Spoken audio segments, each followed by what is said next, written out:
Estimada comunidad, muy buenos días nuevamente. En esta oportunidad estamos reunidos en el set de grabación de Dimar TV Studio, a los cuales les agradecemos siempre su gentileza en permitirnos llevar a cabo este ciclo de conferencias en el ámbito de la Universidad de El Salvador.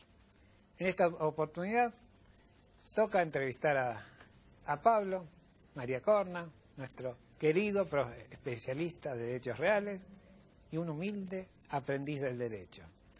Pablo, como consecuencia de nuestra anterior entrevista acerca del derecho real de superficie, muchos oyentes y lectores nos han pedido que continuemos con el tema y que hablemos de qué es el usufructo, sus características. ¿Qué nos podés decir de este derecho real de disfrute? Bueno, podemos hacer una comparación entre los dos, entre el derecho de usufructo y el derecho de superficie. Hay diferencias que son fundamentales. El derecho de usufructo, el usufructario tiene la facultad de usar y gozar la cosa. Usa y goza la cosa. La facultad de disposición se la ha reservado el nudo propietario. Es decir, el usufructuario debe respetar el principio de salva rero en sustancia, es decir, no afectar la sustancia de la cosa.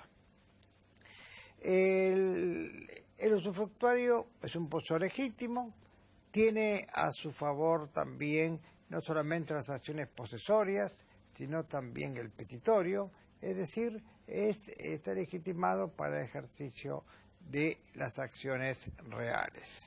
Eso también es importante, aún contra el nudo propietario. En cuanto a la comparación con la superficie, el superficiario tiene la facultad de construir o plantar sobre el suelo y su derecho no solamente lo usa y goza, sino que también tiene la facultad de disponerlo. Es decir, se puede transmitir mortis causa por vía hereditaria, como también se puede enajenar. El usufructo no. El usufructo se puede transmitir. El código actualmente, el código en su nuevo ordenamiento establece que se puede ceder el usufructo, pero esa cesión de usufructo no va a durar más allá de la vida del constituyente. Es decir, si se extingue el constituyente siendo una persona jurídica o fallece la persona humana, se extingue el usufructo. Cosa que no ocurre con la superficie que se va a transmitir. El usufructo puede ser oneroso, puede ser gratuito,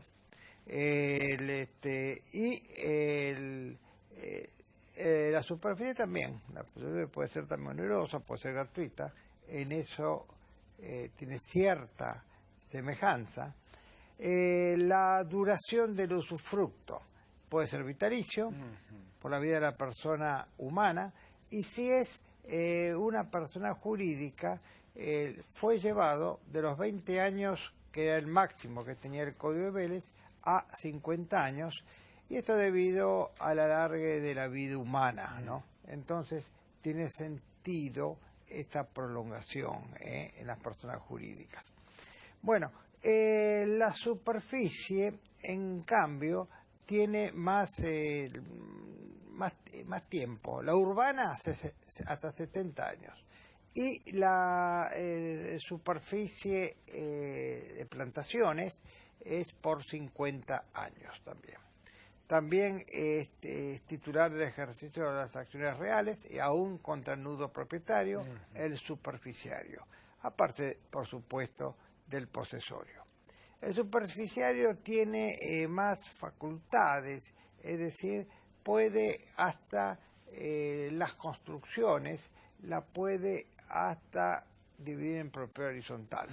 Por supuesto, esta propiedad horizontal que genera el superficiario se va a extinguir cuando venza o cese la superficie. Tanto el usufructo como la superficie se puede constituir de acuerdo a condición resolutoria, por supuesto. Cumplida la condición, se va a extinguir tanto uno como otro. En cuanto a la extinción, el usufructo se va a extinguir por, evidentemente, destrucción de la cosa, si es una cosa, por ejemplo, animada, una vaca, murió la vaca, se extinguió el usufructo, ¿no? Por supuesto. Se va a extinguir también el usufructo por renuncia, por el no uso, por el plazo de 10 años, por vencimiento del plazo, ya hemos dicho por la muerte de la persona humana, y si es persona jurídica, también si se extingue la persona jurídica. La superficie, las causas de extinción van a ser por vencimiento del plazo o cumplimiento de la condición, eso se asemeja bastante al usufructo, también por el no uso, que varía, ¿no? El no uso, si es la urbana 10 años, las plantaciones son 5 años. Luego también se va a extinguir por renuncia. Ambos se pueden extinguir por renuncia, tanto el usufructo como la superficie. Pero tiene una característica la superficie. Superficiario como puede constituir derechos reales de garantía, en el caso de renuncia que haga, y si está vigente el derecho real de garantía, la supresión frente a al hipotecario o al anticresista se lo va a tener por no realizada la renuncia, es decir, va a subsistir parcialmente con respecto a este. Y también tenemos otro tema que es interesante, que lo hemos hablado con mi amigo, el gran amigo, el doctor Alterini. ¿Qué pasa si es una plantación, se incendió la plantación, está hipotecada? ¿Y qué sucede si el superficiario dice, bueno, yo no replanto, que se extinga, pasa 3 años, se extingue el derecho? ¿Puede hacer algo el hipotecario? Y ahí la solución que hemos encontrado es quizá ejerciendo el hipotecario la acción surrogatoria, es decir, replantando lo que se había extinguido, lo que se había quemado, para que poder se subsista y evidentemente poder de esa manera cobrar su crédito. Con anticresista, por supuesto, es mucho más claro el tema. Creo que estas son las principales diferencias entre uno y otro, entre la superficie. Falta una, Pablito. A ver. No hay un concepto equivalente en usufructo de la propiedad superficiaria. Claro, son diferentes. Claro, la superficie, ¿cuál es la característica? La superficie, la característica es sobre el vuelo, es decir, claro, arriba del terreno, es decir, ahí sobre el vuelo puede ser la construcción, puede ser la plantación. En el usufructo, en cambio, se da todo. Claro. En el uso y goce, ahí se da todo. Ahí hay una diferencia notable, bastante importante. Bastante importante. Claro. Más apunta a la superficie, en el derecho de las partidas apuntaba a las dos propiedades, claro, la propiedad del sobresuelo y del subsuelo. Queda un resabio de eso en la nueva superficie. Lo único ya no es un derecho de dos propiedades, sino más bien es un derecho de disfrute, se lo asemeja a un derecho de disfrute. Claro. Es otra concepción. Claro, o sea, es decir, lo que decíamos, que la superficie tiene una naturaleza dual, porque es un derecho real sobre cosa propia, la propiedad superficiaria, y sobre cosa ajena, sobre inmueble de otra persona, no se reproduce en el usufructo. No, sobre el usufructo. No, eso no tiene nada que ver. El usufructo sigue con la tradición del Código de Vélez y la tradición también de las partidas. Es otra concepción. Pablito, y volviendo al tema que tanto nos piden, ¿qué sería el usufructo entonces? ¿Qué sería el usufructo entonces? El derecho real. El derecho real que desmembra el dominio de disfrute, ¿no? donde tiene la facultad de usar y gozar por un tiempo determinado.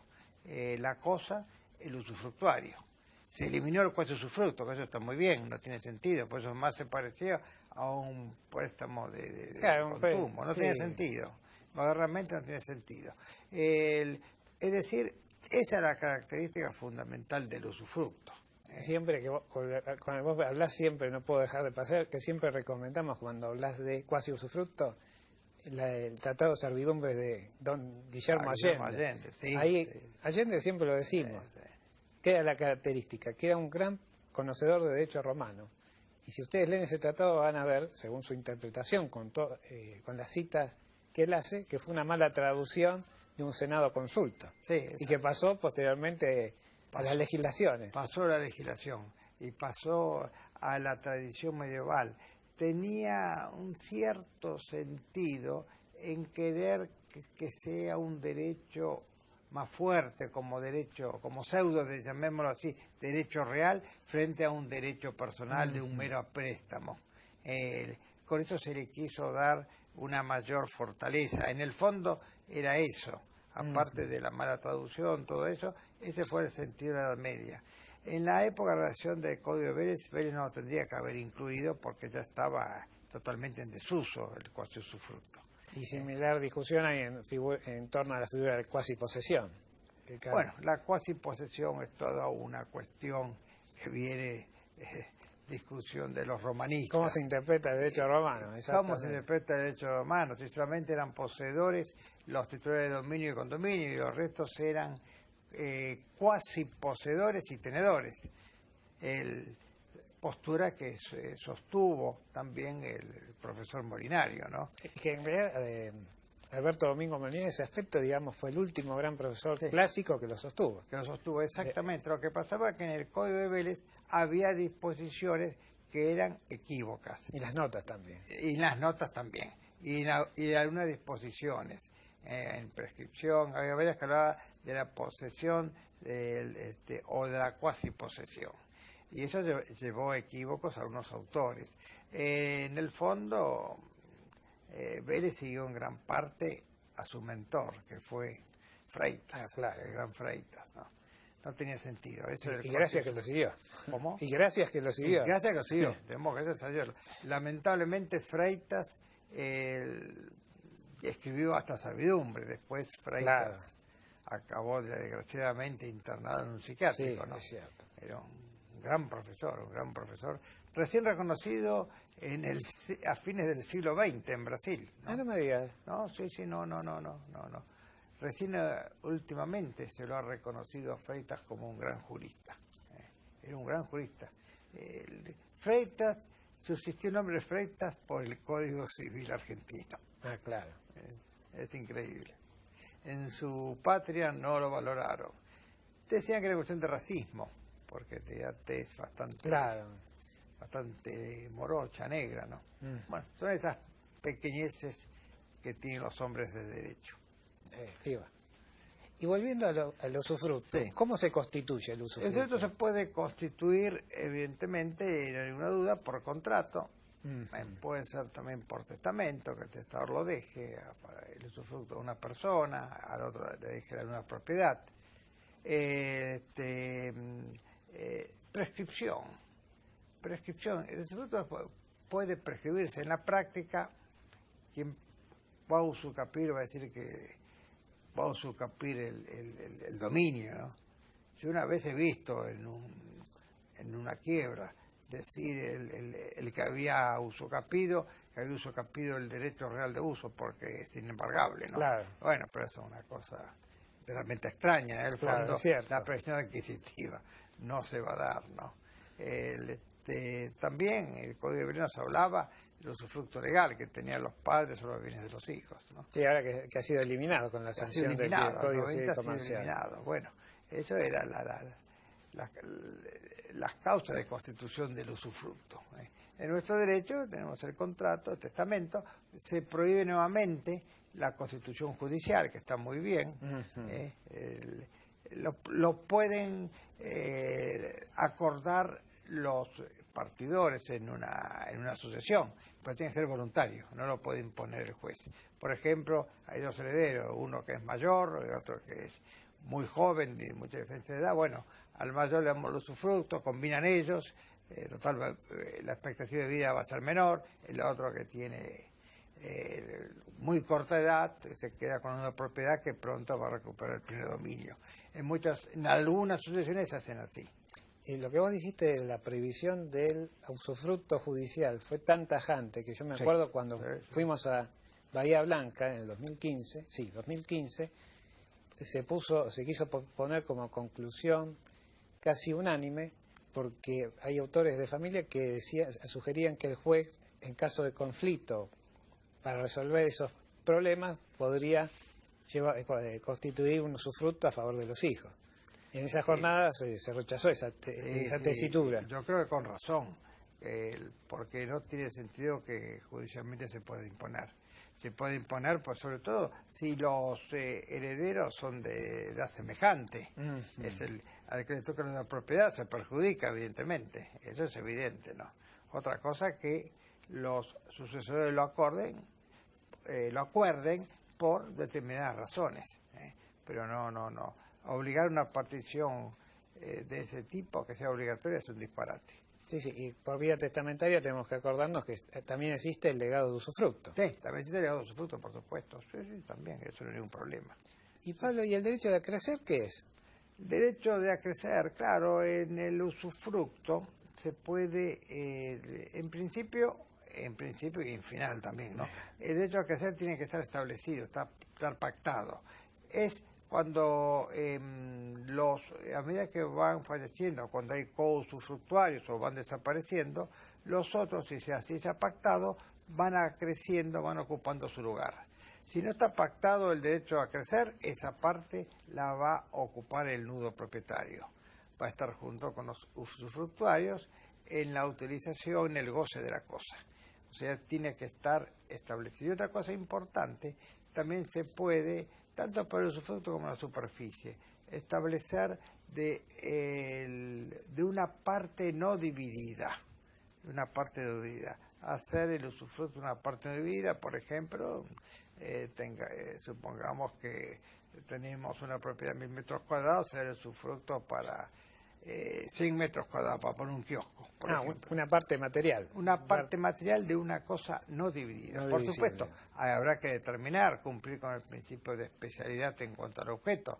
Deberá estar determinado y generalmente esto se determina a través de planos hechos por agrimensores, para poder las correspondientes inscripciones en el catastro, el registro de propiedad. Va a ser necesario. Eso me acuerdo que lo habíamos hablado con la superficie. Con la superficie. Que habíamos comparado, si no recuerdo mal, que las DTR de capital, el plano había que transcribirlo.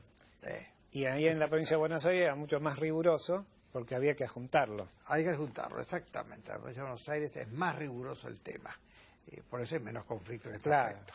Bueno, tiene más experiencia en ese aspecto. Exactamente, tiene mucho más experiencia en esta problemática. Porque creo que es la época de la década 90 de la cédula parcelaria. Sí. La ciudad de Buenos Aires, bueno, así. Yo he visto problemáticas, por ejemplo, divisiones falsas de inmuebles. En la provincia de Buenos Aires eso es imposible. Eso es verdaderamente imposible. Y bueno, está mejor legislado. Por eso la Ley Nacional de Catastro ha establecido muchos principios que tenía la provincia de Buenos Aires, fueron llevados a la Ley Nacional y con buen criterio. Eso las provincias tienen que irlas incorporando en su legislación, ¿no? Y otro aspecto que es muy importante con respecto a la constitución del usufructo es que tenemos que decir que está prohibido la constitución sucesiva. Claro, bueno, lógico. Está prohibido con razón, porque si no estaríamos frente a una enfiteusis. Claro. Primero Juan, después Pedro, después Solís, ponemos 10 personas, está 1000 años ahí, ¿no? Lo que sí está admitido es establecer como condiciones que si el primer usufructuario no quiere aceptarlo, lo puede designarlo segundo. Pero debe cumplirse, por supuesto, ante la constitución del usufructo, Claro. de la aceptación, por Claro, supuesto. tiene que estar la determinación del titular Exactamente. indefectiblemente cumplida. Antes Sí. que él fallezca el titular, Claro. el constituyente. Si fallece antes, el constituyente se lo tiene por no escrito. Claro, exactamente. Pablo, y hay ciertas obligaciones que el usufructuario, antes de entrar, digamos, en la posesión del inmueble, tiene que cumplir. ¿Cuáles son? Claro. Uno, es importante el inventario. ¿Por qué el inventario es importante? Para saber qué es lo que sea en usufructo. Eso es fundamental.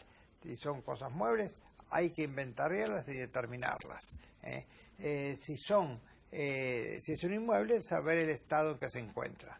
Si no se ha hecho inventario, la presunción que las cosas estaban en buen estado. Eso también es muy importante. Pues otro tema también que tenemos en el usufructo es que si se ha dado, por ejemplo, un rebaño, una piara, ¿no? Entonces, si se muere un animal o varios animales, debe reemplazar el usufructuario o dar por caducado el usufructo y devolver el resto al nudo propietario. Esto también es importante. Es realmente importante. Es una cierta innovación que ha introducido o ha aclarado el nuevo código. Sí, sí. Y la otra obligación previa es la dar... La fianza. La fianza. La garantía, más que fianza, lo llaman garantía. Garantía. Antes era fianza. Claro, se llamaba fianza por una razón. ¿Cuál? Porque el código prohibía que se diera como garantía, el código de Vélez prohibía que se diera como garantía hipotecas o prendas. Claro. Se había volcado en esa tesitura para evitar, decía, el excesivo desmembramiento de la propiedad. Eso, como se ha suprimido, hoy la garantía puede ser prenda, hipoteca, cualquier tipo de garantía puede darse. ¿Esta garantía para qué es? Para que va a cumplir con la devolución de la cosa cuando termine el usufructo o va a respetar el principio de salva reo substantia. Es garantía para esos dos aspectos, que va a devolver y que va a respetar el principio de salva reo substantia. Después otro tema también interesante en cuanto al objeto, el usufructo. El mismo Vélez lo había previsto, puede ser sobre derechos. Claro. En cambio, la superficie... Lo que se llamaba el cuasi usufructo. Claro, sobre derechos puedo dar la explotación de una marca en usufructo, un fondo de comercio, lo puedo constituir en usufructo. Y allí vamos a encontrar tanto cosas muebles como derechos o bienes inmateriales. O sea que el usufructo tiene un objeto más amplio. O sea, el mismo Vélez lo había previsto, ¿no? Por eso, como dice el nuevo código, el objeto de los derechos reales son las cosas y los derechos cuando así lo disponen. Claro.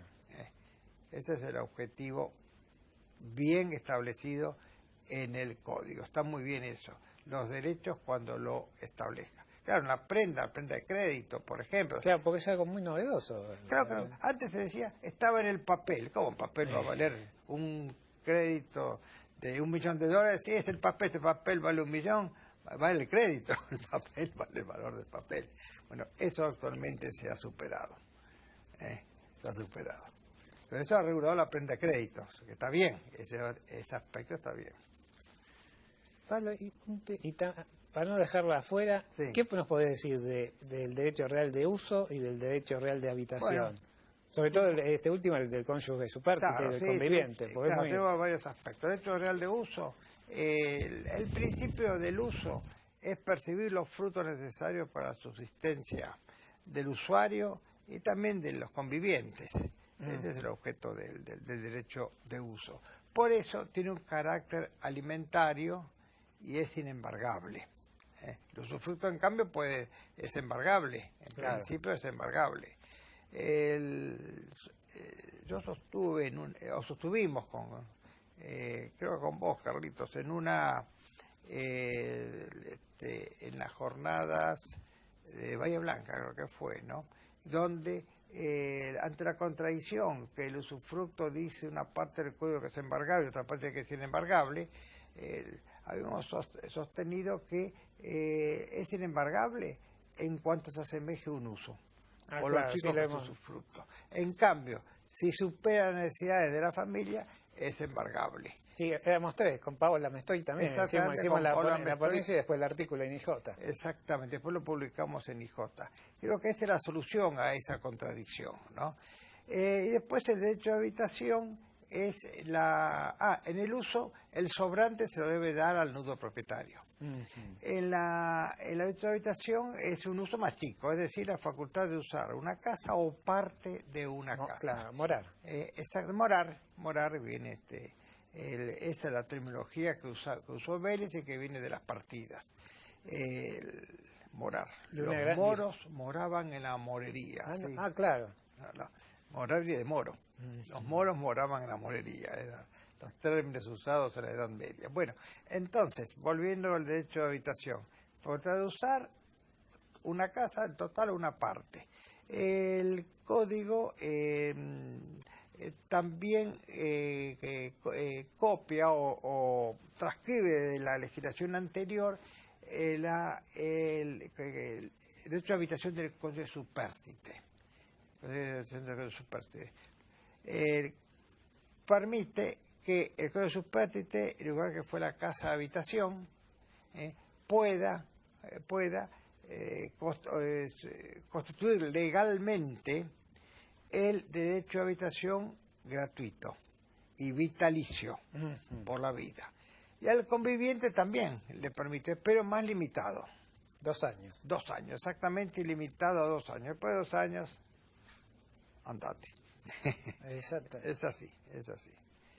¿Y Pablo? Por supuesto, sí. Convivencia inscripta tiene que ser. Claro. Tiene que ser convivencia inscripta. ¿Y Pablo, qué implica que sea de pleno derecho el derecho real de superficie? ¿Al cónyuge supérstite o No, derecho de habitación. Derecho de habitación, sí. Sí, de pleno derecho. Claro, de pleno derecho significa que se lo da la ley. Nace en virtud de la ley.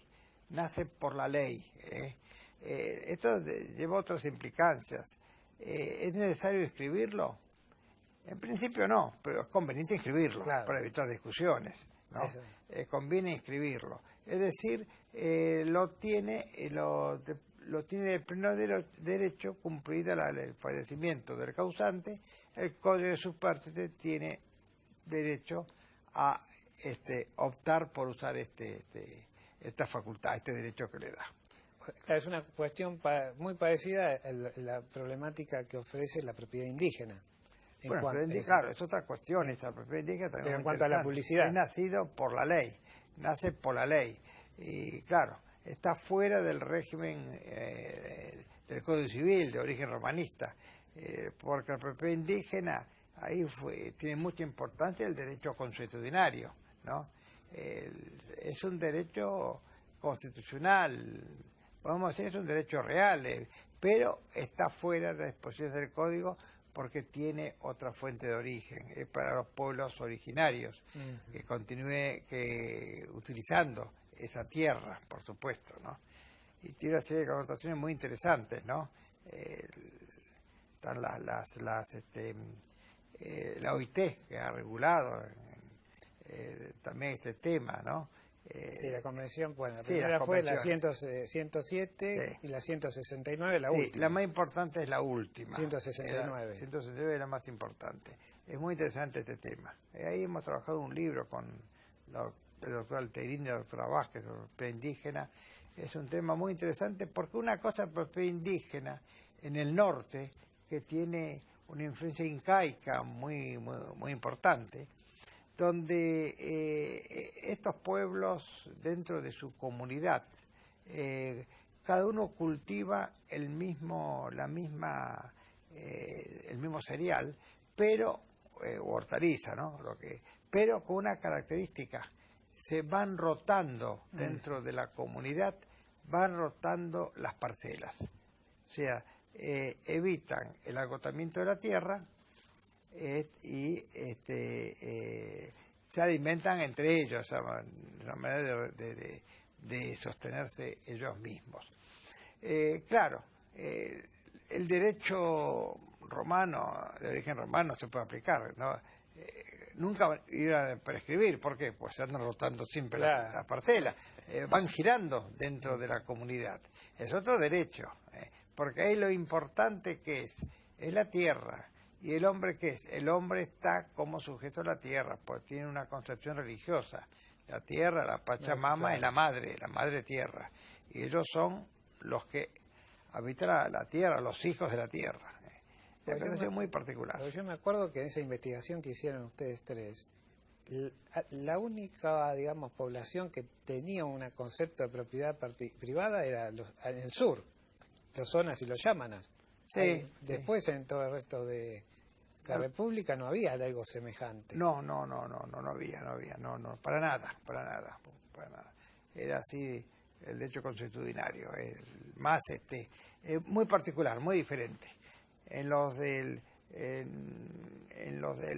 sur de Patagonia, por ejemplo, La Pampa, eran cazadores. Entonces tenían, digamos, lugares de caza, Claro.